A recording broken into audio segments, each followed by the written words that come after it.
ভূত.com এর সকল শ্রোতা এবং রাসেল ভাইকে জানাচ্ছি আমার পক্ষ থেকে আন্তরিক শুভেচ্ছা। আমি সোহাগ চক্রবর্তী যশোর থেকে আপনাদের জন্য আবারও একটি ভয়ানক ঘটনা নিয়ে হাজির হয়েছি। মজার ব্যাপার হচ্ছে, ঘটনাটি আজকে যে ঘটনাটি আমি শেয়ার করতে চাচ্ছি, এই ঘটনাটি যিনি শেয়ার করেছেন ওনার নাম রাসেল, এবং রাসেল ভাই পেশায় একজন মাছ ব্যবসায়ী। উনি মাছের চাষ করে থাকেন ঘেরে। গত 135তম পর্বে মাছ নিয়ে আমার একটি ঘটনা প্রচার হওয়ার পরে উনি ওই ঘটনাটি শুনে ওনার কাছেও একটি ভয়ানক ঘটনা আছে এটা আমাকে জানায় এবং আমাকে ইনভাইট করে যে ওনার কাছ থেকে যে ওই ঘটনাটি শোনার জন্য। সো আমিও আর ওই লোকটি সংবরণ করতে পারি না, আমি রাসেল ভাইয়ের সাথে গিয়ে দেখা করি এবং জানতে পারি রাসেল ভাই দীর্ঘদিন যাবৎ মাছের ব্যবসা করে আসছেন। উনি ঘটনাটি বলার সময় আমাকে একটু রিকোয়েস্ট করেছেন যে যেহেতু উনি একই প্লেসে এখনো মাছের ব্যবসা করেন, ওখানে এখনো মাছের ঘেরগুলো আছে ওনার, সো ওই ঘেরের নাম ঠিকানা ওই প্লেসের নামগুলো যেন আমি উল্লেখ না করি। তো আমিও সেই সত্ত্বে ওনার কাছ থেকে ঘটনাটি কালেক্ট করি এবং ঘটনাটি কালেক্ট করার পরে যাদের সাথে মূলত ঘটনাটি ঘটেছিল ওনাদের সাথেও আমি যোগাযোগ করার চেষ্টা করি। তো আমি ওনাদের সাথে যোগাযোগ করে জানতে পারি যে আসলে ঘটনাটি 100% সঠিক। চলুন শুরু করি ঘটনাটি। 2002 সালের কথা। রাসেল ভাই তখন সাতক্ষীরার প্রত্যন্ত একটি এলাকাতে অনেক বড় একটি মাছের ঘের নিয়ে চিংড়ি মাছের খামার তৈরি করেন, ঘের তৈরি করেন। আপনারা হয়তো অনেকেই জানবেন যে চিংড়ি মাছ কিন্তু একটু বড় হয়ে গেলে ঘের থেকে উপরে চলে আসে, হাত দিয়ে ধরা যায়, চুরি হয়ে যাওয়ার প্রবণতাটা বেশি থাকে। এই কারণে রাসেল ভাই কিন্তু একটা টাইট সিকিউরিটির অ্যারেঞ্জমেন্ট করেন ওখানে, যে আসলে ঘের থেকে যদি মাছ চুরি হয়ে যায় তো অনেক লস হয়ে যাবে, চিংড়ি মাছের অনেক দাম হয়। সো উনি ওখানে একটা টাইট পাহারার ব্যবস্থা করেন। এই পাহারার কাজে নিয়োজিত ছিল একই পরিবারের 3 ভাই। ঘটনার ভিকটিম কিন্তু এই 3 ভাই। হঠাৎ 1-2 বছর 3 বছর পর রাসেল ভাই প্রথম খুব ভালোই লাভে ছিলেন, কিন্তু 2-3 বছর পর উনি লক্ষ্য করতে থাকেন মাছের উৎপাদন ওই ঘেরটা থেকে অনেক কম হচ্ছে।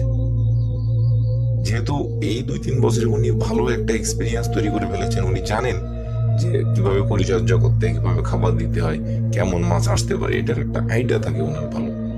কিন্তু উনি খেয়াল করেন যে আসলে ওই ঘেরটা থেকে মাছের উৎপাদন অনেক কম হচ্ছে। তখন উনি ওই 3 ভাইকে অনেক বেশি প্রেশার দেওয়া শুরু করেন যে আসলে তোমরা নিশ্চিত ডিউটি দিচ্ছ না ঠিকভাবে, যার ফলে মাছ চুরি হয়ে যাচ্ছে, না হলে তো মাছ কম হওয়ার কোনো সম্ভাবনা নাই। এবং রাসেলের দেয়া এই যে প্রেশারের কারণে ওই 3 ভাইও অনেক বেশি চিন্তায় থাকেন যে আসলে আমরা তো ঠিকভাবে টাইট সিকিউরিটি দিই, আমরা ঠিকভাবে ডিউটি করি, তো কিভাবে মাছ কিভাবে চুরি হচ্ছে। ওনারা আরো বেশি অ্যাক্টিভ হয়ে যান এবং ভালোভাবে ওনারা ডিউটি দেওয়া শুরু করেন। কোনো ভাই পুরা ঘেরের এক সাইড দিয়ে রাউন্ড দিতে থাকে, অন্য ভাই অন্য সাইড দিয়ে রাউন্ড দেয়।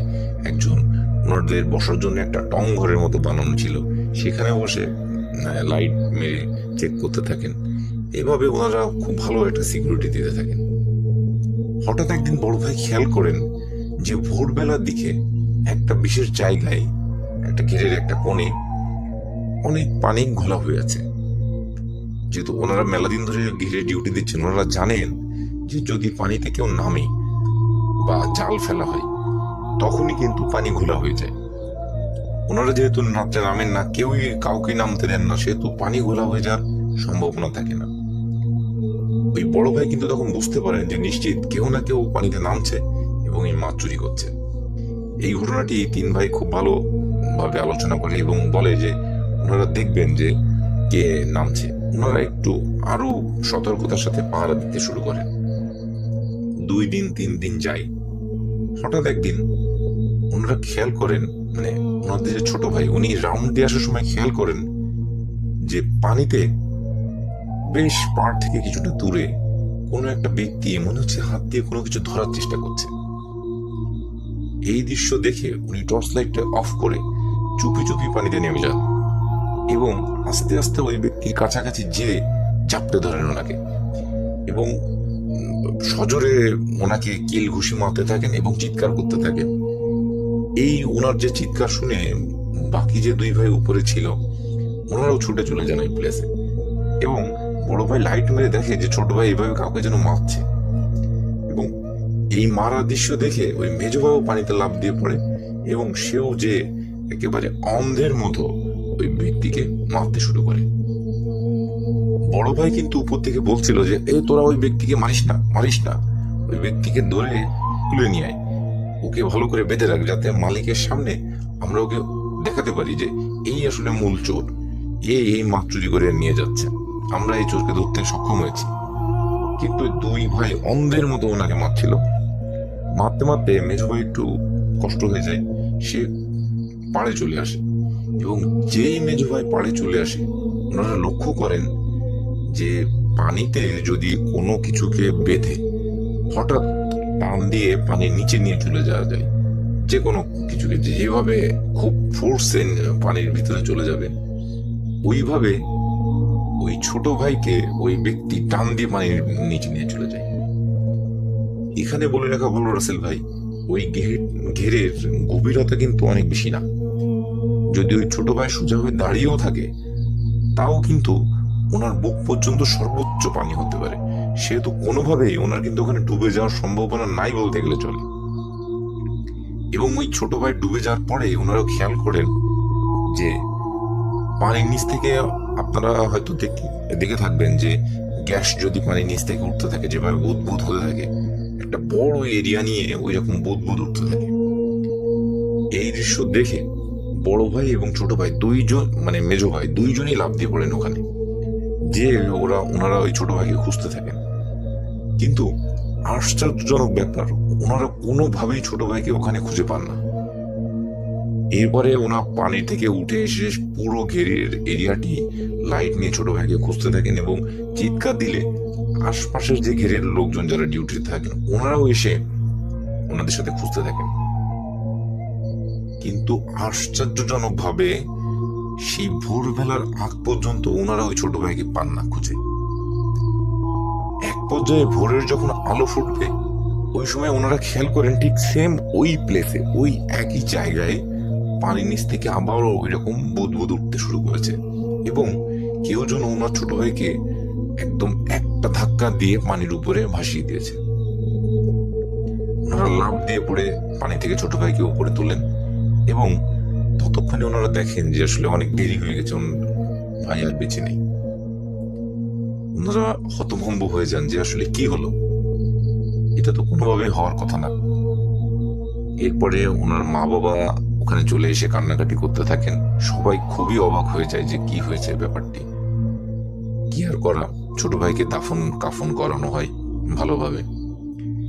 এরপর থেকে ওনাদের সাথে বেশ কিছুদিন আর কোনো ঘটনা ঘটে না।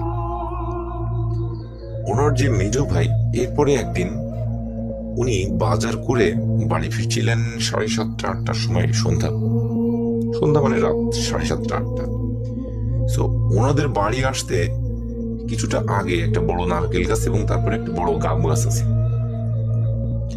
গাবের ফল আমরা জানি যে গাব যখন পেকে যায়, লাল লাল হয়ে যায়, তখন যদি কারোর গায়ে বা কোনো কিছুতে ছুঁড়ে মারা হয় তখন সেটা ফেটে যাবে, নরম টাইপের হয়ে যায়। তো ওই মেজো ভাই যখন বাজার করে নিয়ে ওই গাছের নিচ দিয়ে আসছিল তখন উনি খেয়াল করেন যে ওনার সামনে, ওনার পিছে, এমনকি এক পর্যায়ে ওনার মাথায় গায়ে কেউ যেন গাব ছুঁড়ে মারছে। এই দৃশ্য দেখে উনি কিন্তু ব্যাপক আকারে রেগে যান যে আসলে কোনো শয়তান লোকজন এরকম কার্যক্রম করছে। উনি মারাত্মক ক্ষেপে যান। ওনার কাছে বড় একটি 5 ব্যাটারির লাইট থাকে, ওই লাইটটি উনি গাব গাছে মেরে ভালো করে চেক করেন যে আসলে এই কাজটি কে করছে। ওনার যেহেতু মাথাটাতে ব্যথা লেগেছে, উনি অনেক বেশি জেগে গেছে। আশ্চর্যজনক ব্যাপার, উনি যখন গাছে লাইট মেরে দেখে ওখানে কেউ নেই, কিন্তু তখনও কিন্তু অদৃশ্য থেকে মনে হচ্ছে কেউ গাব ওনার দিকে ছুড়ে মারছে। এই দৃশ্য দেখে উনি মারাত্মক আকারে ভয় পান এবং এক ছুটে উনি বাড়িতে চলে আসেন। বাড়িতে আসার পরে উনি কিন্তু ওনার বড় ভাইয়ের সাথে বা ওনার বাবা মার সাথে এই কথাগুলো উনি শেয়ার করেন না। এরপরে উনি যথারীতি খাওয়া দাওয়া করেন এবং ঘুমিয়ে পড়েন। রাত্রে 1টা-1:30টার দিকে, যেহেতু ওনাদের গ্রামের বাড়ি, ওনাদের বাড়ি থেকে টয়লেট একটু দূরে হয়, কাঁচা টয়লেট পাতালতা দিয়ে ঘেরা। সো উনি টয়লেটে যাবেন, উনি লাইট নিয়ে টয়লেটে যান। টয়লেটের এরিয়াটা বেশ বড়। উনি যখন টয়লেটের মধ্যে ঢুকে উনি ব্যাপক আকারে ভয় পেয়ে যান। উনি দেখেন যে ঠিক ওনারা যে রকম লোককে ওই ঘিরের মধ্যে মেরেছিল, সেম ওরকম টাইপের একজন লোক ওখানে দাঁড়িয়ে, তার গায়ে মনে হচ্ছে একটা কালো চাদর দেয়া।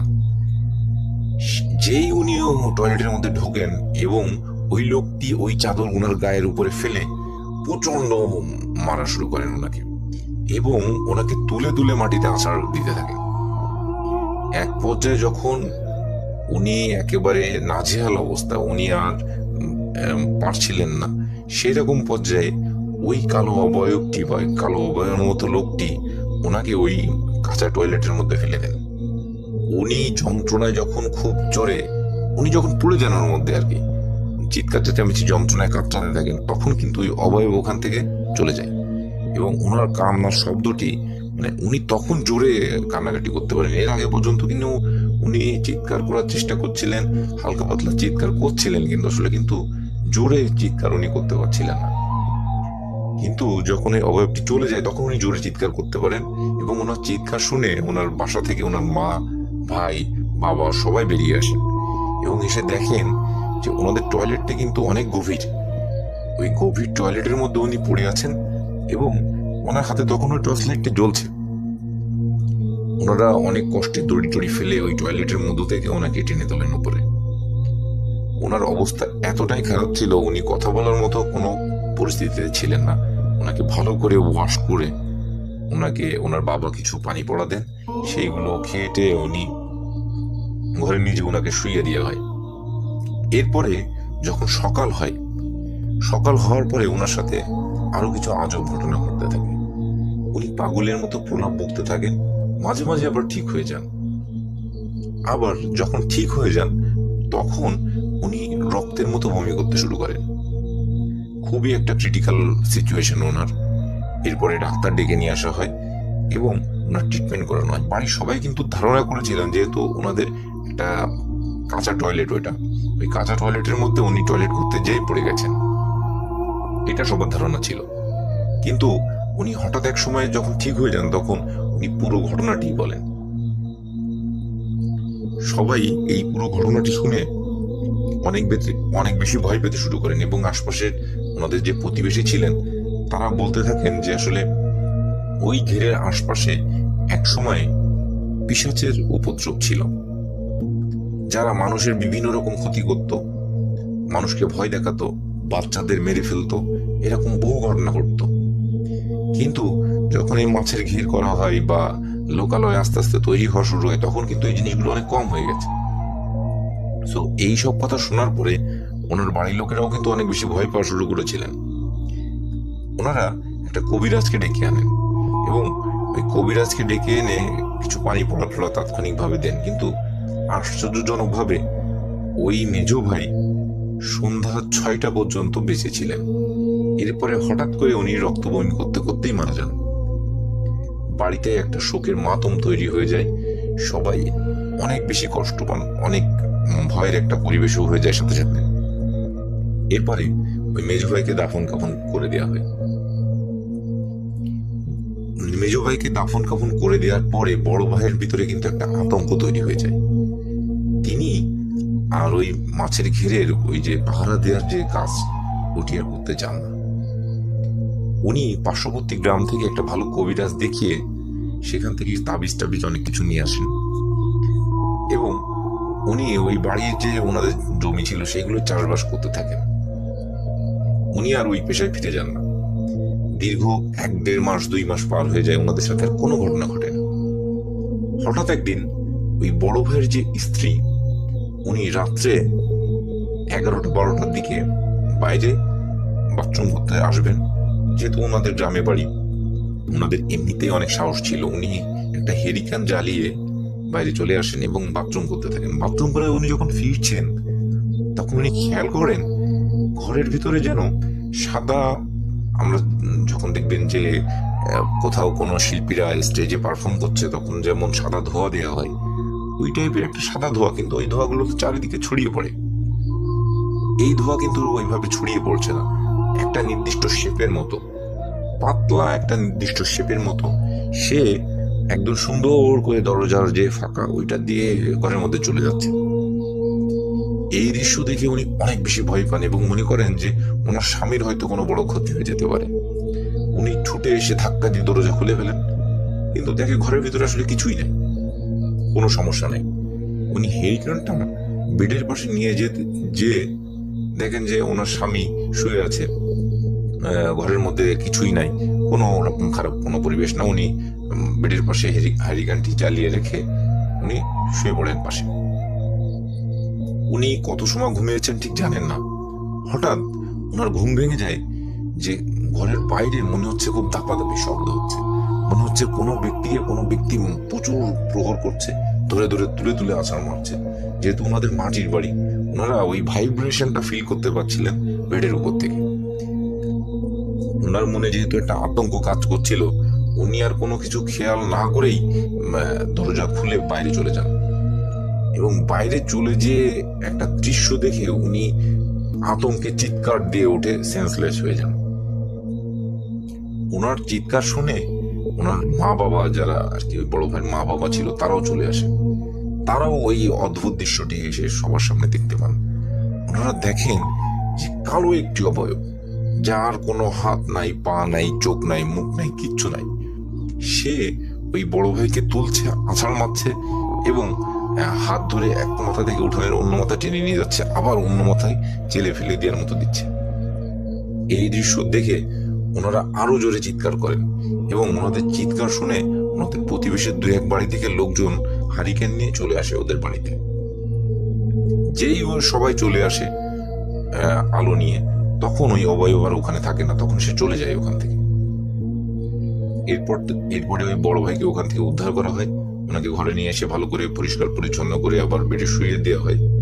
কিন্তু ওনার মুখ ডান দিকে বাঁকা হয়ে যায় এবং উনি ডান হাতে আর কোনো সেন্স থাকে না, উনি প্যারালাইজড মতো হয়ে যান ডান হাত। এরপরে ওনারা আবার কবিরাজকে ডেকে নিয়ে আসেন এবং এক ডাক্তারকে নিয়ে আসেন। বড় ভাইয়ের ট্রিটমেন্ট চলে, কবিরাজও ট্রিটমেন্ট করতে থাকেন, কিন্তু ওনার প্রোগ্রেসটা খুব স্লো ভাবে হয়। কবিরাজ অনেক কিছু শুনে, সকলের কথাবার্তা শুনে ওনাদের বাড়ি পরপর 3 দিন আসেন এবং ওই কবিরাজ সাথে করে একজন মৌলানাকে নিয়ে আসেন, যিনি 3য় দিন এসে ওনাদের বাড়ির চারিপাশে বোতলের মধ্যে কিছু একটা লিখে ভরে বাড়ির চারিপাশে পুঁতে দিয়ে যান। এরপর থেকে ওনাদের দ্বৈত ট্রিটমেন্টে উনি আস্তে আস্তে সুস্থ হতে থাকেন। কিন্তু সুস্থ হলেও উনি কিন্তু ওই এক পাশে খুঁড়িয়ে হাঁটেন, একটা হাত প্যারালাইজ থাকে এবং মুখ এক সাইডে বাঁকা হয়ে থাকে। উনি যখন একটু সুস্থ হয়ে যান, তখন সবাইকে ওই রাতের ঘটনাটি বর্ণনা করেন। উনি বলেন যে উনি হঠাৎ ঘরের মধ্যে ঘুমিয়েছিলেন, কোনো প্রবলেম না, হঠাৎ উনি খেয়াল করেন যে ঘরের তাপমাত্রা অনেক ঠান্ডা হয়ে যাচ্ছে, মনে হচ্ছে একটা শীতল বাতাস এসে ওনার গায়ের উপর দিয়ে চলে যাচ্ছে। এক পর্যায়ে এত বেশি ঠান্ডা লাগতে শুরু করে, উনি কাঁথা খোঁজার জন্য উঠে বসে উনি খেয়াল করেন যে ওনার সামনে বড় একটা শেপের কোনো মানুষের মতো কিছু একটা দাঁড়িয়ে আছে, যেটি সাদা, সেটি কিন্তু কালো না, সাদা। এবং সে এক টান দিয়ে হঠাৎ ওই বড় ভাইকে রুমের বাইরে নিয়ে যায় এবং বাইরে নিয়ে গিয়ে ওনাকে প্রচন্ড প্রহার করা শুরু করেন, ওনাকে ধরে মাটিতে আছাড় মারেন। উনি যখন আর পেরে উঠছিলেন না, ওনার গায়ে যখন আর বল ছিল না প্রতিহত করেন, তখন উনি শুনতে পান যে তোরা আমার ভাইকে মেরেছিস, আমার ভাইকে আহত করেছিস, তোদের কাউকে আমরা আর বাঁচিয়ে রাখবো না। এইটুকু উনি সর্বোচ্চ শুনতে পান। এরপরে উনি সেন্সলেস হয়ে যান।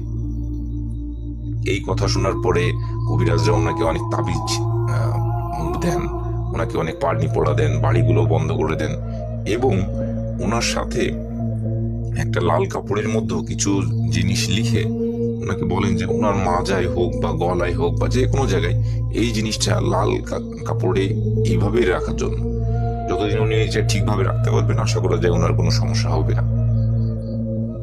ওই বড় ভাই রাসেল ভাই এখনো বেঁচে আছে।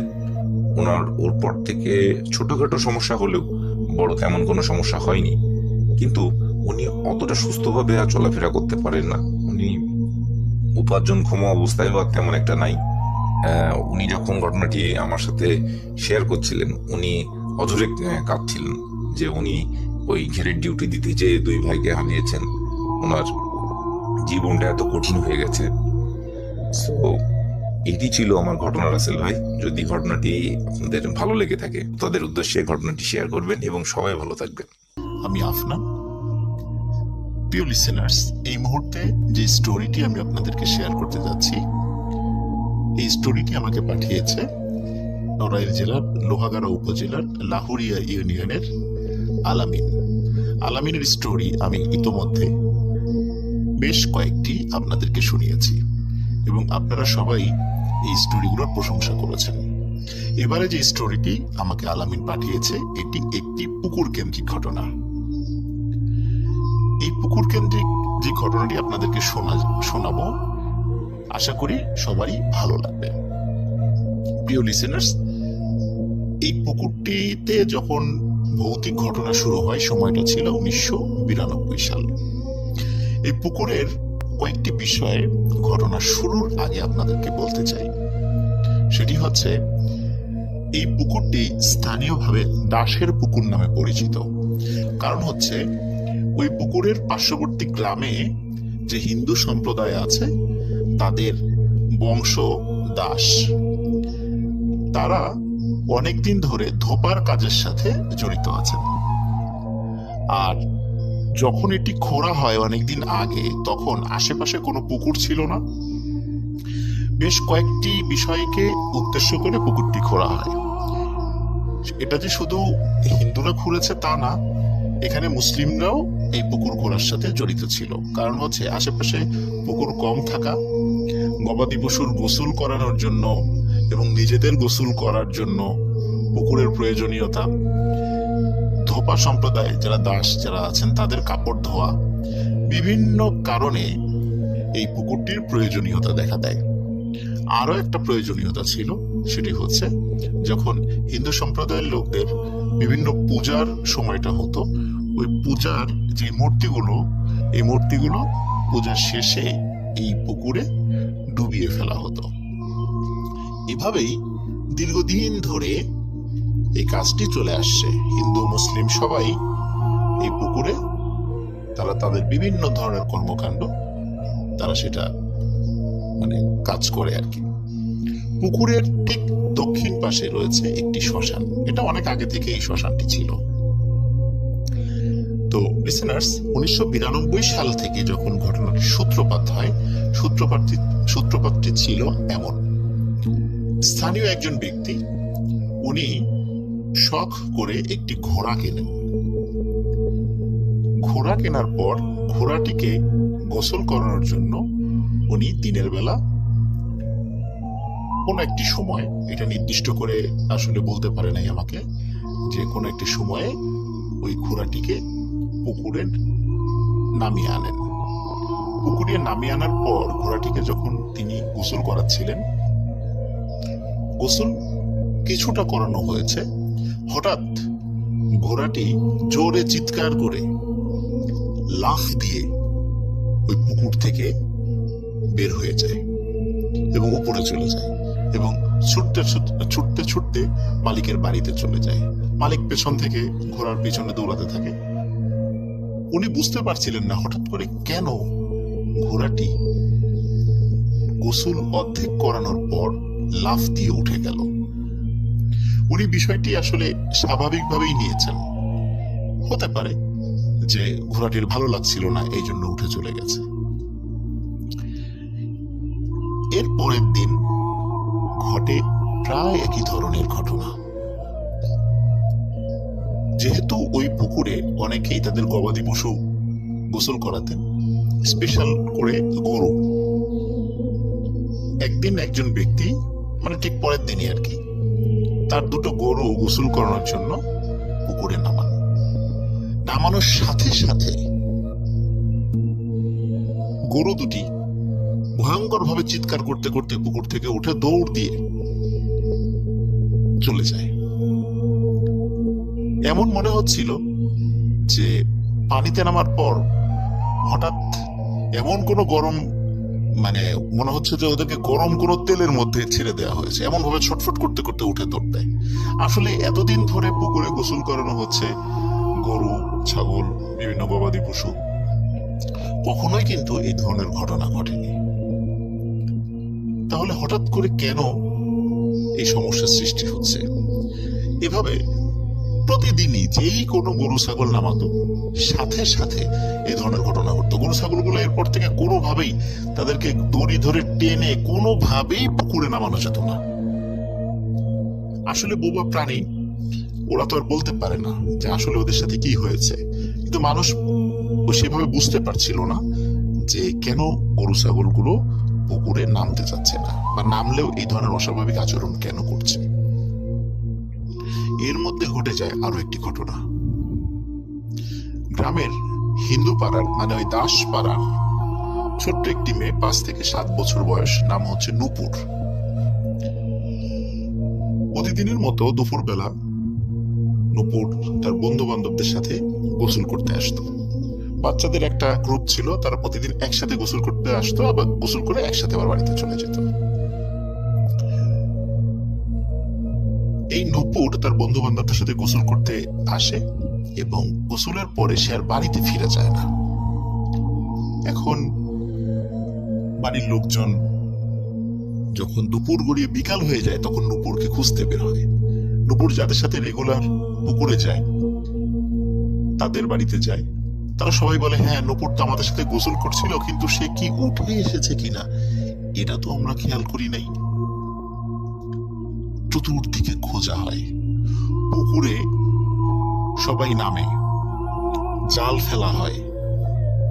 এখানে বলে রাখা ভালো, পুকুরটি কিন্তু অনেক গভীর এবং যত খরাই হোক না কেন, ওই পুকুরে এত পরিমাণ পানি থাকে যে মোটামুটি 2 জন মানুষ অনায়াসে তলিয়ে যাবে সেখানে, এখনো পর্যন্ত। তো যাই হোক, নূপুরকে খুঁজে পাওয়া যাচ্ছিল না। পুকুরে জাল ফেলা হয়, ডুবুরি নামানো হয়, তারপরেও খুঁজে পাওয়া যাচ্ছে না। এভাবে 2 দিন পার হয়ে যায়, নূপুরকে আর খুঁজে পাওয়া যায় না। 2 দিন পর সকালবেলা নূপুরকে পাওয়া যায়। নূপুরকে পাওয়া যায় ঠিক পুকুরের দক্ষিণ পাশে যে শ্মশান ঘাটটি রয়েছে, এই শ্মশানের ঠিক যেই জায়গাটিতে মানুষকে পোড়ানো হতো, ঠিক সেই জায়গার পাশে নূপুরের ডেড বডি পাওয়া যায়।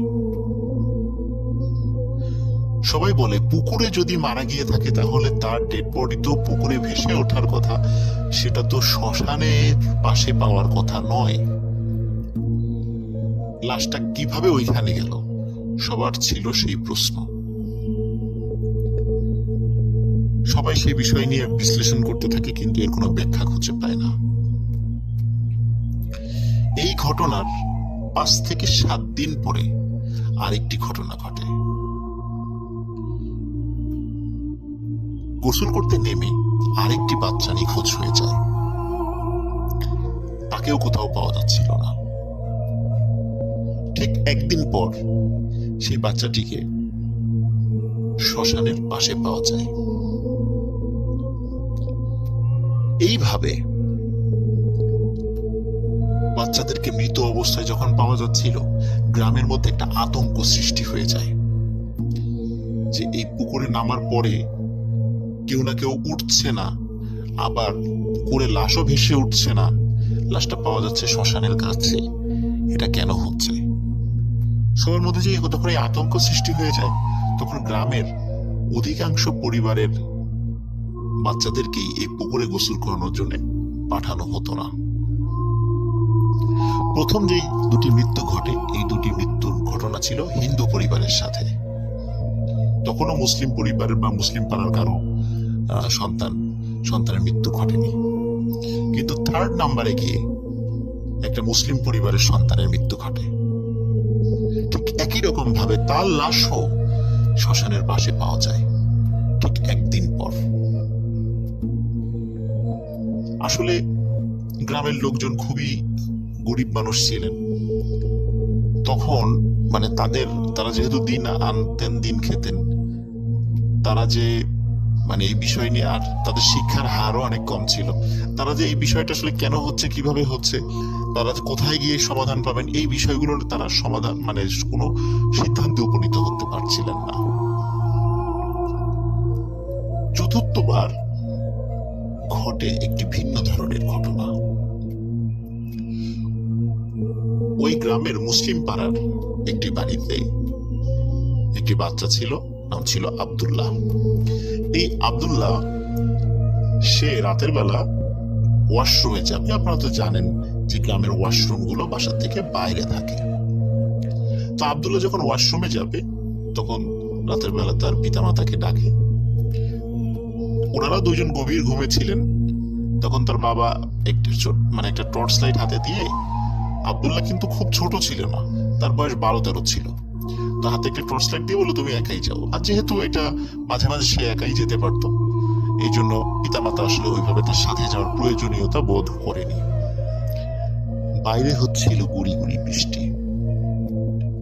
তো আব্দুল্লাহ টর্চ লাইট নিয়ে সে ওয়াশরুমে যায়, কিন্তু দীর্ঘ সময় ধরেও সে ফিরে আসছে না। তখন তার বাবা, উনি কিন্তু তার মা ঘুমে থাকলেও ওনার মানে আব্দুল্লাহর বাবা একটু সজাগ ছিলেন। উনি চিন্তা করছিলেন যে ছেলেটা আসুক, তারপরে দরজাটা লাগিয়ে তারপর ঘুমিয়ে যাব। যেহেতু বাইরে বৃষ্টি হচ্ছিল এই জন্য উনি আসলে ওইভাবে, ওনার পাশে ছাতাও ছিল একটা, এই জন্য আসলে উনি বাইরে ওই সময় যাওয়ার ইচ্ছা পোষণ করেননি। কিন্তু যখন দীর্ঘ সময় হয়ে যাচ্ছিল, আব্দুল্লাহ যখন ফিরে আসছিল না, তখন উনি চিন্তা করে কি ব্যাপারে, এতক্ষণ তো থাকার কথা নয়। উনি তখন হাতের হারিকেনটা নিয়ে বের হন, যেহেতু টর্চ লাইটটা আব্দুল্লাহ নিয়ে গেছে, হাতের হারিকেনটা নিয়ে বাইরে বের হন। বের হওয়ার পর উনি গিয়ে দেখেন ওয়াশরুমের দরজা খোলা। আব্দুল্লাহ কোথায়? আব্দুল্লাহ তো ঘরে ঢোকেনি। এত রাত্রে তো আসলে আব্দুল্লাহর কোথাও যাওয়ার কথাও নয়। তখন উনি আশেপাশে একটু খোঁজার চেষ্টা করেন, দেখেন আব্দুল্লাহ নাই। তাকে ডাকাডাকি করেন, নাই নাই নাই। ওনার ডাক শুনে আব্দুল্লাহর মা ঘরের থেকে বের হয়ে আসে, তার ঘুম ভেঙে যায়, বের হয়ে আসে, এসে বলে কি হয়েছে। তখন আব্দুল্লাহর বাবা বলেন যে দীর্ঘ সময় পরেও যখন আব্দুল্লাহকে পাওয়া যাচ্ছিল না, এই জন্য উনি খুঁজতে বের হয়ে আব্দুল্লাহকে এখন পাচ্ছেন না। তখন ওনারা যখন চিৎকার চেঁচামেচি শুরু করেন, পাশের প্রতিবেশীরাও রাতের বেলা তাদের ঘুম ভেঙে যায়, তারা চলে আসেন। চলে আসার পর যেহেতু গুড়ি গুড়ি বৃষ্টি হচ্ছিল, মাটিতে শক্ত মাটি ছিল না, কাদা মাটি হয়ে গেছিল। তারা টর্চ লাইট জ্বালিয়ে খেয়াল করলেন যে আব্দুল্লাহর পায়ের ছাপ ওয়াশরুমে গেছে এবং ওয়াশরুম থেকে বের হয়েছে 3-4 হাত বের হয়েছে আব্দুল্লাহর পায়ের ছাপ। এরপরে আব্দুল্লাহর এই ছোট পায়ের ছাপটা অনেক বড় মনে হচ্ছে এটা কোনো মানুষের পায়ের ছাপ না, এটা দানবাকৃতির কোন একটা প্রাণীর পায়ের ছাপ মনে হচ্ছে সেখানে। এবং ওই ছাপটা আস্তে আস্তে পুকুরের দিকে চলে গেছে। তখন সবাই ভয় পেয়ে যান যে নিশ্চয়ই কোনো ভয়ঙ্কর কিছু আব্দুল্লাহকে এখান থেকে ধরে নিয়ে গেছে। সবাই মানে প্রচন্ড জোরে চিৎকার চেঁচামেচি শুরু করেন। গ্রামের লোকজন ওই রাত্রেবেলায় চলে আসে, সবাই এসে পুকুর পাড়ে জড়ো হয়। জড়ো হওয়ার পর রাতের বেলায় পুকুরে তাকে খোঁজ করা শুরু হয়, কিন্তু পুকুরে তাকে কেউ রাতের বেলা খুঁজে পাচ্ছিল না। হঠাৎ করে একজন বলল, এই দেখো দক্ষিণে শ্মশানের দিকে কিছু একটা দেখা যাচ্ছে। তখন কিন্তু অনেক লোক সাক্ষী ছিল। তখন তারা দূর থেকে দেখছিল শ্মশানে যে জায়গাটাতে মানুষ পোড়ানো হয়, সেখানে কোন একটা বাচ্চার ওই চাঁদের আলোতে মনে হচ্ছিল, খুব বেশি দূর তো না, মানে পুকুরের ঠিক দক্ষিণ পাশে আর কি, কিন্তু যতটুকু দূর তারা কাছে যাওয়ার আগে যতটুকু দূর থেকে দেখছিল, তাদের ভাষ্য অনুযায়ী মনে হচ্ছিল কোনো একটা বাচ্চাকে, ছোট একটা বাচ্চাকে ওখানে শোয়ানো হচ্ছে এবং চারদিকে বড় বড় আকৃতির 10-12 জন মানুষ, তাদের ছায়া দেখা যাচ্ছে। গ্রামের ওই সময় সবাই ওই শ্মশানের দিকে ছুটতে থাকে, গিয়ে দেখে আব্দুল্লাহ সেখানে পড়ে আছে, কিন্তু আশেপাশে কোনো মানুষ দেখা যাচ্ছে না। তারা আব্দুল্লাহকে সেখান থেকে নিয়ে আসে। সৌভাগ্যক্রমে আব্দুল্লাহ জীবিত ছিল, তাকে হয়তোবা তখনও মারতে পারেনি। আব্দুল্লাহকে চিকিৎসা করে সুস্থ করা হয়, তার জ্ঞান ফেরে। জ্ঞান ফেরার পরে আব্দুল্লাহকে জিজ্ঞাসা করা হয় যে তোমার সাথে কি ঘটেছিল, কিছু মনে আছে? তখন আব্দুল্লাহ বলছিল সে যখন ওয়াশরুমে গিয়েছে, ওয়াশরুমের বাইরে সে অদ্ভুত কিছু শব্দ শুনতে পায়। মনে হচ্ছিল যে কোনো একজন মানে খুবই ক্ষুধার্ত কোন মানে মানুষ, শরীরে জোর না থাকলে যেভাবে কথা বলে, খুব দুর্বল আকৃতিতে কথা বলছে এবং কান্নাকাটি করছে। আবার কখনো অদ্ভুত কিছু জন্তুর আওয়াজ সে শুনেছে, এমনই আব্দুল্লাহ বলেছে। যখন আব্দুল্লাহ ভয় পেয়ে দ্রুত ওয়াশরুমের কাজ সেরে বের হয়েছে, বের হওয়ার পর তার সামনে ভয়ঙ্কর কালো আকৃতির একটি ছায়ামূর্তি সে দেখতে পায়। এরপরে আব্দুল্লাহ আর কিছু মনে নেই। গ্রামে এই ধরনের অদ্ভুত ঘটনা, স্পেশালি বাচ্চাদের সাথে যখন এই ধরনের ঘটনা ঘটছিল, 3টা বাচ্চা অলরেডি মারা গেল, আব্দুল্লাহ কোনো মতে জীবিত ছিল, তখন গ্রামের লোকজন চিন্তা করে যে একজন ভালো হুজুরের শরণাপন্ন অবশ্যই হতে হবে, তা না হলে এই ধরনের মিসিং বা বাচ্চা মিসিং মানে হয়ে যাবে বা মারা যাবে, এটা কেন, এটা তো সমাধান করার দরকার। তখন গ্রামের হিন্দু মুসলিম তারা সবাই এক জায়গায় বসে একটা সিদ্ধান্ত নিয়ে পরিচিত একজন হুজুরের কাছে যান। তখন হুজুর উনি বলেন যে আমাকে 1 সপ্তাহ সময় দিতে হবে, আমি বলবো যে আসলে কেন এরকমটা হচ্ছে। 1 সপ্তাহ পর হুজুর বলেন যে তোমাদের এই যে পুকুরটা রয়েছে, এই পুকুরটা ভালোই ছিল, অনেকদিন ধরে তোমরা কাজ করছিল, সবার উপকারে লাগছিল। হঠাৎ করে এই পুকুরে কিছু জিনদের আবির্ভাব ঘটেছে। এই জিনগুলো হিন্দুও না, মুসলিমও না। এরা চায় না যে কেউ এই পুকুরে গরু ছাগল গোসল করাক বা কোনো গবাদি পশু গোসল করাক, আর কোনো মূর্তি এই পুকুরে ডোবানো হোক, এটা তারা চাচ্ছে না। তারা চাচ্ছে এই কাজগুলি অন্য পুকুরে করাতে। এই জন্য তারা এই পুকুরের মধ্যে মানে একটা আতঙ্ক সৃষ্টি করেছে এবং তারা এই পুকুরেই থাকবে, এখান থেকে যাবে না। এবং হঠাৎ করেই তারা এখানে এসে আস্তানা কেড়েছে। উনি যখন এই বিষয়টি বলেন, ওই সময় ওনার সামনে যে হিন্দু মুসলিমরা ছিলেন তারা সবাই বিষয়টা বিশ্বাস করে এবং মেনে নেয়। সমস্যা হলো যখন তারা যে যার বাড়িতে ফিরে যান এবং এই বিষয়টা জানান, তো হিন্দু পাড়া থেকে তারা এই বিষয়টাতে আপত্তি তোলেন। কারণ হিন্দুরা বলতে থাকেন যেহেতু একজন মুসলিম ইমাম সাহেবের বিষয়টা বলেছে, উনি হয়তোবা চাচ্ছেন না যে হিন্দুরা এখানে থাকুক, তারা এখান থেকে চলে যাক যাতে করে মুসলমানরা হিন্দুদের জায়গা দখল করতে পারে। এই ধরনের একটা মানে সমালোচনা হিন্দু পাড়ায় ছড়িয়ে পড়ে এবং তারা বলে যে এইটা আসলে উদ্দেশ্য প্রণোদিত, এটা মুসলমানরা ইচ্ছা করে এটা করেছে, এটা উদ্দেশ্য প্রণোদিত, আমরা এটা মানি না। তখন এই হিন্দুরা কি করে, ওনারা আবার বেশ কয়েকজন মিলে ওনাদের ধর্মের একজন তান্ত্রিকের কাছে যান। তান্ত্রিকের কাছে যাওয়ার পরে তান্ত্রিক এক বাক্যে বলে দেন আসলে ওই ইমাম সাহেব উনি লোক ভালো না, একটা ভণ্ড, উনি ইচ্ছা করে তোমাদেরকে যাতে এখান থেকে তাড়ানো যায় এই জন্য এই বিষয়টি বলেছেন। আসলে এরকম কিছুই নাই। কিন্তু ওর মধ্যে থাকা বেশ কয়েকজন যারা একটু বুঝমান আছেন তারা বলে তাহলে কিছুই যদি না থাকে তাহলে কেন মিসিং হচ্ছে? আর শুধু তো হিন্দু বাচ্চাদের সাথে যে বিষয়টা ঘটেছে এমনটা নয়, এটা তো মুসলমানদের সাথে সবার সাথে এটা ঘটছে, কেন এমনটা হয় আর কি।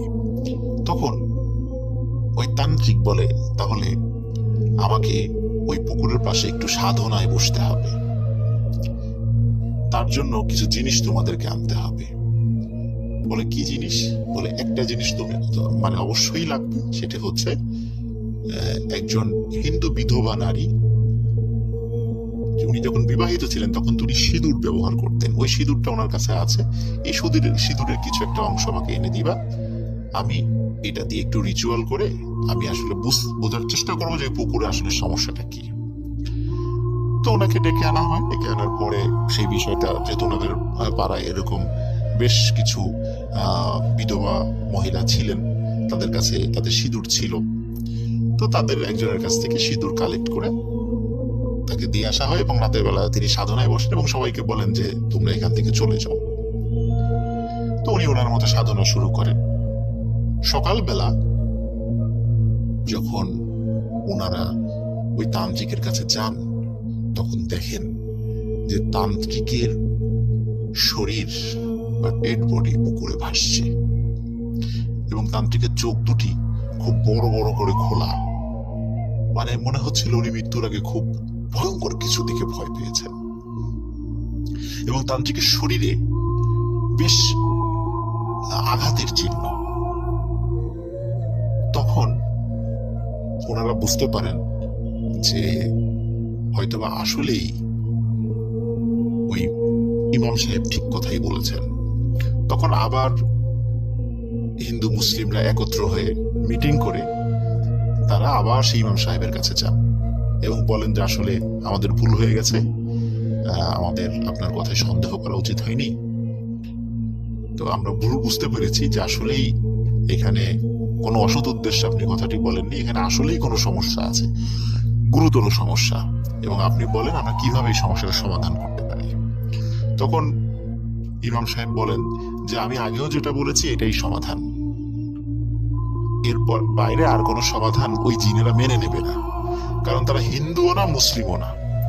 মুসলিমদের মানে বিভিন্ন যে বিষয়গুলো এগুলোও তারা আসলে ওইভাবে পছন্দ করে না, হিন্দুদেরটাও পছন্দ করে না, যার কারণে তারা যেই যেই বিষয়গুলো বলেছে এই জিনিসগুলো তোমাদেরকে অবশ্যই মানতে হবে। তখন তারা সবাই মেনে নেয়। মেনে নেওয়ার পর তারা বলে যে ঠিক আছে, এখন থেকে আমরা কেউ কোনো ছাগল এখানে গোসল করাবো না, এরপরে কোনো মূর্তি এখানে ডোবানো হবে না, প্রয়োজন আর একটা পুকুর কাটা হবে, সেখানে আমরা এই কাজগুলো করবো, কিন্তু এইটা এরকমই থাকবে। তখন হিন্দু মুসলিম সকলে মিলেই কিন্তু আর একটা পুকুর খনন করে এবং তারা সেখানে তাদের সেই প্রয়োজনীয় জিনিসগুলো আবার করতে থাকে এবং বলে যে এই পুকুরে সবাই সবকিছু করতে পারবে, গোসল করতে পারবে, মানুষরা গোসল করতে পারবে, কাপড় চোপড় ধুতে পারবে, কিন্তু স্পেসিফিক ভাবে গরু ছাগল গোসল করানো যাবে না এবং কোনো মূর্তি ডোবানো যাবে না। এই শর্ত মেনে নিয়েই নতুন পুকুর খোঁড়া হয় এবং এরপর থেকে ওই পুকুরে আজ পর্যন্ত কোনো ঘটনা ঘটেনি। এবং অদ্ভুত ব্যাপার হলো 92 সালের আগে ওই পুকুরের পানি বিভিন্ন সময় শুকিয়ে যেত, কিন্তু 92 সালের পর থেকে নিয়ে আজ পর্যন্ত ওই পুকুরের পানি অনেক খরা হলেও ওই পুকুরের পানি কখনো শুকায় না। স্থানীয়ভাবে সেটাকে দাসের পুকুর বলা হয়। এটি লাহুরিয়া ইউনিয়নের লাহুরিয়া গ্রামেই অবস্থিত। যারা ওই গ্রামের যদি কোনো লিসেনার আমার এই গল্প শুনে থাকেন তারা অবশ্যই বুঝতে পারবেন এই ঘটনার সত্যতা সম্পর্কে। সবাই ভালো থাকবেন, সুস্থ থাকবেন। প্রিয় লিসেনার্স, আমরা মানুষের কাছ থেকে সেই ভয়ের ঘটনাগুলি উঠিয়ে আনার চেষ্টা করি যেটা সত্যিকার অর্থেই আমাদের নারীর সাথে সম্পর্ক রয়েছে। তার মানে হচ্ছে যে ঘটনাগুলি আমাদের বাংলাদেশের মাটিতে সাধারণত বেশি ঘটে থাকে, মানুষের খুব আমাদের কাছের মানুষদের যে ভয়গুলো, সেই ভয়গুলো আমরা তুলে ধরার চেষ্টা করছি। রাসেল ভাই কিন্তু এই কথাটি বলেছেন আপনাদেরকে যে সত্যি সত্যি আমরা কোনো গল্প বা পৌরাণিক কাহিনী বা মুভি উপন্যাস থেকে কোনো গল্প কালেক্ট করি না, আমরা মানুষের বাস্তব অভিজ্ঞতার নিরিখে যে ভয়গুলো, সেই ভয়গুলি আপনাদের কাছ থেকে আপনাদের সামনে তুলে ধরার চেষ্টা করছি। হতে পারে কোনো গল্প ছোট, হতে পারে সেটা কমন, হতে মানে এটা হয়ে যেতে পারে যে এই টাইপের গল্প আপনারা আগেও শুনেছেন, কিন্তু বাস্তব ঘটনাগুলো অনেক ক্ষেত্রেই একটার সাথে আর একটা কিছু অংশ মিলে যায়। প্রিয় লিসেনার্স, ভালো থাকবেন, সুস্থ থাকবেন। হ্যালো, আসসালামু আলাইকুম লিসেনার্স, আমার নাম রাকিবুল হাসান রাকিব। আমি ভূত.com এর একজন মডারেটর। আমি আপনাদের সাথে আজকে যে গল্পটি শেয়ার করব এটি বদরগঞ্জ থানার শ্যামপুর গ্রামের একটি ঘটনা। ঘটনাটি আমার এক বন্ধুর মামার সাথে ঘটে যাওয়া একটি গল্প। ঘটনাটি আজ থেকে 30-35 বছর আগের ঘটনা। আমার বন্ধু যেভাবে গল্পটি বলেছে আমাকে, আমি সেইভাবে আপনাদের কাছে গল্পটি শেয়ার করছি। আমার বন্ধুর মামার নাম আবির। আবির সাহেব যিনি জন্মগ্রহণ করেন, ওই দিন থেকে ওনার সাথে একটি পরী বা মেয়ে জিন নজরে পড়ে যায়। সময়টা ছিল শীতকাল। আবির সাহেব যিনি জন্মগ্রহণ করেন ওই দিন শুধু আবির সাহেবের পরিবারের লোকজন নয়, পুরো গ্রামবাসী আনন্দে আত্মহারা হয়ে যায়। কারণ আবির সাহেব দেখতে অনেক সুন্দর ছিল। পুরো গ্রামে এত সুন্দর বাচ্চা দ্বিতীয় কেউ ছিল না। তারপর 5টি মেয়ে বাচ্চার পর আবির সাহেব হচ্ছে একমাত্র ছেলে সন্তান। এত সুন্দর হওয়ার কাল হয়ে গেল আবির সাহেবের জন্য। পুরো গ্রাম ভেঙে পড়ে আবিরকে দেখার জন্য। এত লোকের চাপে রুমের লোকজন ভিড়ের জন্য সন্ধ্যায় একটু আগে আবিরকে বের করা হয় বাড়ির উঠোনে। লোকজন দেখতে দেখতে এক সময় সন্ধ্যা হয়ে যায়। ঘটনার সূচনা শুরু হয় ওই রাত থেকে।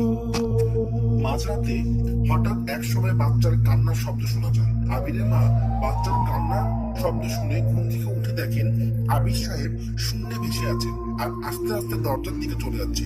এটা দেখে আবিরের মা ভয় পেয়ে চিৎকার করলে বাচ্চাটি মাটিতে পড়ে যায়। এই ঘটনার পর ভোরবেলা একজন কবিরাজকে ডেকে আনা হয়।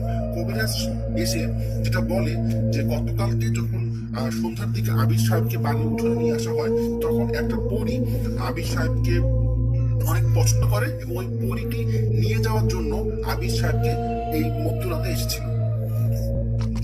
এরপর কবিরাজ সাহেব কিছু তাবিজ আর রুম বন্ধ করে দেয়। তারপর থেকে আর কোনো ধরনের সমস্যা হয় না। তবে এর কয়েক বছর কেটে যায়, কোনো ধরনের সমস্যা না হওয়ার পর হঠাৎ তার কিছু বছর পর আবার নতুন এক সমস্যার সৃষ্টি হয়। আবিরের বয়স যখন 14 বছর, একদিন আবির দুপুরবেলা 2-3 বন্ধু নিয়ে মাছ ধরতে যায়। ওই সময় আবিরের বন্ধুরা লক্ষ্য করলো আবির সাহেব কার সাথে যেন কথা বলছে একা একা। ব্যাপারটি আবিরের বন্ধুরা যখন আবিরের বাবা মাকে জানায়, ব্যাপারটি জানানোর পর আবির সাহেব বলেন যে উনি একটি মেয়ের সাথে কথা বলেন এবং ওই মেয়েটিকে উনি ছাড়া কেউ দেখতে পারে না। ব্যাপারটি জানার পর পরে আবার কবিরাজ দেখানো হয়। কবিরাজ আসলে আবির সাহেবকে কিছু তাবিজ দিয়ে এগুলো ইউজ করতে বলে এবং আবির সাহেবকে বলে আপনি কোনোভাবে এই তাবিজগুলো কখনো খুলে রাখবেন না। তবে রাসেল ভাই, এখানে ইন্টারেস্টিং ব্যাপার হচ্ছে আবির সাহেব ওই পরিটিকে বা ওই মেয়েটিকে উনি পছন্দ করে ফেলে। তাই তিনি তার শরীরে সব তাবিজ খুলে ফেলে। এতে পরিবারের লোকজন রাগ করলেও আবির সাহেব মাথায় নেয় না। এইভাবে দিন চলতে থাকে রাসেল ভাই। আবিরের বয়স যখন 20 বছর হয়, তখন উনি ওনার রুমে কাউকে আর প্রবেশ করতে দেয় না। আর ওনার রুম থেকে রাসেল ভাই সবসময় একটা সুন্দর একটা সুগন্ধি সবসময় আসতো। যখন পরিবারের লোকজন অনেক বোঝানোর পরও আবির সাহেব কোনোভাবেই উনি কোনো তাবিজ বা উনি কোনো কিছু নিচ্ছে না, যে কারণ সবসময় চাই যে ওই মেয়ে জিনটা বা ওই পরীটা ওনার সাথে যোগাযোগ করুক, তখন পরিবারের লোকজন সিদ্ধান্ত নয় যে আবিরকে বিয়ে দেবে। এই বিয়ে দেওয়ার সিদ্ধান্ত নিয়েও রাসেল ভাই সবচেয়ে বড় সমস্যা হয়ে যায়। যখন রাসেল ভাই মেয়ের পক্ষ থেকে আবির সাহেবকে কেউ দেখতে আসে, রাস্তায় স্যার ওদের মধ্যে একটা সমস্যা হয়ে যায়। যারা রাসেল ভাই মেয়ে দেখতে আসে, দেখা যাচ্ছে কোনো না কোনো একটা রাস্তার মধ্যে একটা বড় ধরনের সমস্যা হয়। সমস্যার জন্য ওরা হচ্ছে আবির সাহেবের বাসা পর্যন্ত আসতে পারে না, ওরা হচ্ছে ব্যাক করে যায়। এক সময় গ্রামের লোকজন জানাজানি হলে পরে কোনো আর পাত্রপক্ষ থেকে আবিরের বিয়ের প্রস্তাব নিয়ে আসে না। আবির সাহেব কোনো কাজ করতেন না, বাড়ির কারোর সাথে কথা বলতেন না। খাবারের সময় উনি খাবার নিয়ে ঘরে চলে যেত আর সবসময় রুমের দরজা বন্ধ করে রাখতো। তো রাসেল ভাই, একদিন আবির সাহেব নামাজ পড়তে যায়। তো উনি ভুলক্রমে ওনার রুমের হচ্ছে দরজা তালা দিতে উনি ভুলে যায়। উনি নামাজ পড়তে যখন যায়, তখন ওনার মা চুপ করে ওনার রুমে প্রবেশ করে। ওনার রুমে প্রবেশ করে সবচেয়ে একটা জিনিস দেখে যেটা সবচেয়ে মানে ওনার মা অবাক হয়ে যায়, সেটা হচ্ছে যে ওনার রুমে একটা ছবি টাঙানো। যে ছবিটা রাসেল ভাই আমাদের যেরকম আগে আমরা ছবি যখন তুলতাম, একটা নেগেটিভ ছবি বের হইতো সাদা কালো কালারের, অনেকটা হচ্ছে ব্ল্যাক শ্যাডোর মতো, ওরকম ব্ল্যাক শ্যাডোর দুটো ছবি। জাস্ট বোঝা যাচ্ছে যে একজন পুরুষ একজন মহিলা, পুরুষটা কে বা মহিলাটা কে এটা কোনোভাবে বোঝা যাচ্ছে না। আরো আশ্চর্য ব্যাপার হচ্ছে পুরো রুমে রাসেল ভাই হচ্ছে বিভিন্ন ধরনের গাছের পাতা, ফুল, এইসব দিয়ে হচ্ছে পুরো রুমটা ভর্তি এবং রুমের মধ্যে অনেক সুন্দর একটা হচ্ছে মানে গন্ধ সবসময় হচ্ছে ওনার মা পাচ্ছে। তো ওনার ছেলে নামাজ পড়তে আসবে থেকে বাসায় আসবে দেখে উনি তাড়াহুড়ো করে রুম থেকে বের হয়ে যায়। তো ওনার ছেলে যখন নামাজ পড়ে বাসায় আসে, বাসায় ঢুকে উনি ওনার রুমে ঢুকে 2 মিনিটের মধ্যে রাসেল ভাই হচ্ছে মানে রাগ হয়ে রুম থেকে বের হয়ে বলে যে হ্যাঁ, আমার রুমে হচ্ছে মা আপনি কেন ঢুকছিলেন, আমি মানা করছিলাম, আমি ভুলে তালা দিতে ভুলে গেছি, এই জন্য আপনি কেন রুমের মধ্যে ঢুকবেন। এখানে রাসেল ভাই উনি যে বাসায় আসার পর ওনাকে কিন্তু কেউ বলেনি যে এরকম ওনার রুমে কেউ ঢুকেছিল এবং উনি কেউ দেখেও নি যে ওনার মা যে ওনার রুমে ঢুকেছিল, বাট উনি কিভাবে জানলো এটাও আসলে ওনার পরিবারের লোকজন অনেক মানে অবাক হয়ে যায়। তারপর রাসেল ভাই হচ্ছে আবির সাহেব বলেন যে এরকম আমাকে বিয়ে দেওয়া বা অন্য কিছু করার জন্য কেউ চেষ্টা করিও না, আমার অলরেডি বিয়ে হয়ে গেছে, আমার বাচ্চা আছে, আমার সন্তান আছে এবং আমার একটা পরিবার আছে। তো আমার বিয়ে শাদী নিয়ে তোমরা কোনো কিছু মাথা ঘামাইও না, আমার বিয়ে শাদী হয়ে গেছে এবং আমি এইভাবে থাকতে চাই। তো রাসেল ভাই মাঝে মাঝে হচ্ছে আবির সাহেবের রুম থেকে বাচ্চা কান্নার শব্দ, কোনো মহিলা মানুষের শব্দ, বা অনেক সময় মনে হয় যে অনেক লোকজন ওনার রুমে এসেছে, ওরা কথাবার্তা বলতেছে, এরকম পরিবারের লোকজন সবাই হচ্ছে মাঝে মাঝে দেখে বা শুনে। এসব মানে করতে করতে এক সময় দেখা যাচ্ছে যে একদিন অনেক চিল্লাচিল্লি হয় আবির সাহেবের রুমের মধ্যে, অনেক চিল্লাচিল্লি। তো যেহেতু আবির সাহেবের রুমে আবির সাহেব আগে বলে দিয়েছেন যে আমার রুমে যাই হয়ে যাক না কেন কেউ কখনো আমাকে ডাকবে না বা আমার রুমে আসবে না, তো ওই জন্য কেউ ভয়ে বা কেউ কোনো কিছু আর বলেনি। তো পরের দিন রাসেল ভাই যেটা হয় যে আবির সাহেব প্রায় দুপুর হয়ে যায়, উনি দরজা খোলে না। তো এই জন্য পরিবারের লোকজন যখন ডাকাডাকি করে যে উনি কোনোভাবে দরজা খুলছে না, তখন রাসেল ভাই আসলে দরজা ভেঙে যখন ভিতরে ঢোকা হয়, দেখা যায় যে আবির সাহেব মারা গেছে। তো উনি আসলে রাসেল ভাই কিভাবে মারা গেছে বা কিভাবে গেছে এটা আসলে কোনোভাবেই জানা যায়নি।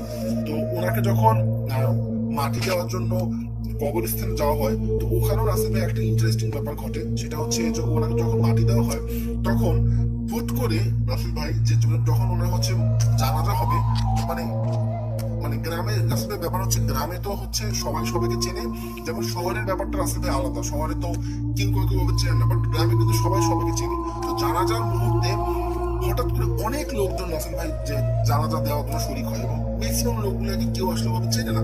এবং জানাজা শেষে কয়েকজন জিজ্ঞেস করে যে আপনাদের বাসা কোথায় বা আপনারা কই থেকে আসছেন, মানে ওরা কোনো কিছু কোনো অ্যান্সার না দিয়ে ওরা হচ্ছে যে যার মতো চলে যায়। তো রাসেল ভাই আরো একটাতে সমস্যা হয় যে ওনাকে মাটি দেওয়ার পর ওনাকে হচ্ছে ওনার প্রথম দিন ওনার কবর থেকে ওনাকে হচ্ছে মানে ওনার লাশটা, এখন এটা রাসেল চুরি হইতে পারে বা কোনো অলৌকিক কোনো ঘটনাও হইতে পারে যে ওনার লাশটা নেওয়ার জন্য কয়েকজন অনেক ট্রাই করে, বাট যখন হচ্ছে এলাকার লোকজন বুঝে যায় তখন হচ্ছে ওনার ওই কবরটাকে প্রোটেক্ট করার চেষ্টা করে এবং মোটামুটি প্রায় 1 মাসের উপরে ওনার কবরটাকে প্রোটেক্ট দিয়েছে গ্রামের লোকজন। কারণ যখনই হচ্ছে কেউ কবর থেকে সাইডে কোথাও চলে যায় তখন ওনার কবর থেকে ওনার লাশটা নেওয়ার জন্য কেউ একজন চেষ্টা করে। তো এই ছিল রাসেল ভাই আমার ঘটনা। সবাই ভালো থাকবেন, ধন্যবাদ।